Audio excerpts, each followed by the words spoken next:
और इस बीच भोपाल से बड़ी जानकारी, मान सिंह पटेल मामले में एसआईटी का गठन। आईपीएस अभय सिंह होंगे एसआईटी के मुखिया, मयंक अवस्थी और अनुराग सुजानिया भी शामिल। सुप्रीम कोर्ट के आदेश के बाद हुआ एसआईटी का गठन। बड़ी जानकारी से आप सभी को रूबरू करा रहे हैं। भोपाल से बड़ी खबर, मान सिंह पटेल मामले में एसआईटी के गठन की बात बताई जा रही है। आईपीएस अभय सिंह होंगे एसआईटी के मुखिया, मयंक अवस्थी और अनुराग सुजानिया भी शामिल हैं। और साथ ही साथ आपको बता दें कि सुप्रीम कोर्ट के आदेश के बाद एसआईटी का गठन हुआ है। तो बड़ी खबर से आप सभी को रूबरू करा रहे हैं। मान सिंह पटेल मामला, जहां इस पूरे मामले में अब एसआईटी के गठन की यहां पर जानकारी सामने आई है। ज्यादा जानकारी के साथ हमारे साथ रेजिडेंट एडिटर अनुराग द्वारी फोन लाइन पर जुड़ चुके हैं। अनुराग जी, अब इस पूरे मामले में नया मोड़ सामने आया है, एसआईटी का गठन होना है। आखिर इस एसआईटी में कौन कौन शामिल होंगे और किस तरह से अब आगे की प्रक्रिया? देखिए, जिन सदस्यों को एसआईटी में लिया गया है उसके नाम आपने बताए। आईजी हैं अभय सिंह, ये उसकी अगुवाई करेंगे। इसके साथ ही 2 और आईपीएस जिनके नाम अभी आपने बताए, जो हमारी स्क्रीन पर भी दर्शकों के लिए हैं, मयंक अवस्थी और अनुराग सुजानिया, ये 3 लोग भी शामिल होंगे उस एसआईटी में। दरअसल मान सिंह पटेल वो शख्स है जो 2016 से लापता हैं। उनके बेटे ने पहले, सीताराम पटेल ने, एक गुमशुदगी की शिकायत दर्ज कराई थी और उसके बाद भी उनका कोई अता पता नहीं चला।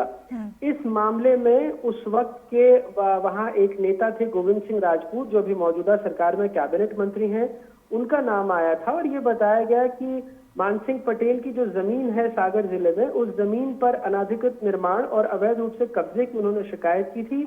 और अपनी शिकायत लेकर जब वो जबलपुर हाईकोर्ट गए, उसके 2 दिन बाद से वो लापता हो गए और आज तक पता नहीं लगा है। पिछले साल हमसे एक्सक्लूसिव बातचीत की थी सीताराम पटेल ने, और उसके बाद जो उनके पुत्र हैं वो भी गायब हो गए थे। तो इस मामले ने काफी तूल पकड़ा मध्य प्रदेश की सियासत में। और इसके बाद लगातार गोविंद सिंह राजपूत पर हमले भी हुए, सियासी तौर पर बयानबाजी भी हुई। लेकिन गोविंद सिंह राजपूत ने एक प्रेस कॉन्फ्रेंस भी करके अपने आप को इन आरोपों से अलग बताया। और यहाँ तक कि जब सुप्रीम कोर्ट का फैसला आया तो उन्होंने भी फैसले का स्वागत किया और उन्होंने भी कहा कि वो चाहते हैं मान सिंह पटेल के परिवार को न्याय मिले और जल्दी से जल्दी एसआईटी जांच पूरी करके, क्योंकि सुप्रीम कोर्ट ने जो दिशा निर्देश दिए हैं उसके मुताबिक 4 महीने के भीतर इस एसआईटी को अपनी रिपोर्ट सौंपनी है कि मान सिंह पटेल आखिर हैं तो हैं कहां।